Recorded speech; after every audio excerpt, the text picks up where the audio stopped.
have Cynthia Calvillo versus Nina Nunes, formerly known as Nina Ansaroff.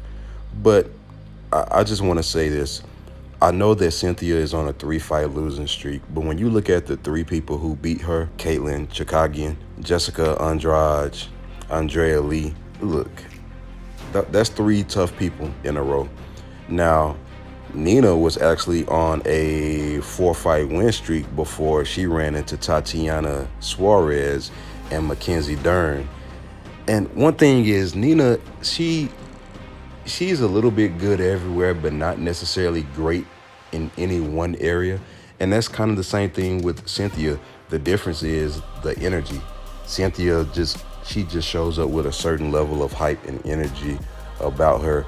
But I will say that last fight where she stopped, on the stool in between rounds, that kind of says a lot, because for her to go out like that, I don't know if she had a bad training camp.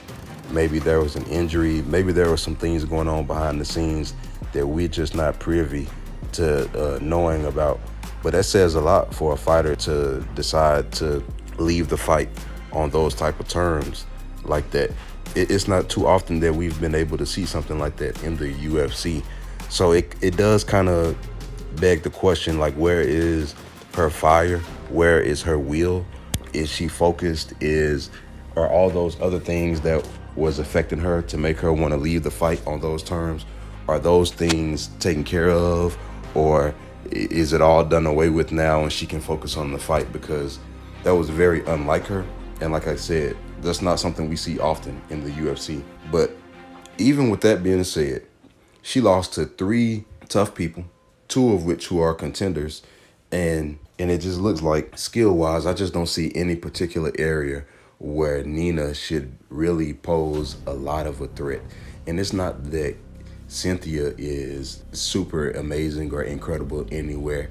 It's just, I think she's a little bit better in every area than Nina is. And I think that should be enough to get her a decision at the least. I wouldn't be surprised if there were some sticky moments or maybe a sequence here or there where the momentum seems to shift for Nina. But overall, I'm just not worried about the hands. I'm not worried about the wrestling. I'm not worried about the jiu-jitsu. If anything, I'm worried about the mentality of Cynthia going into this. But regardless of her last 3 performances, because she lost to some contenders.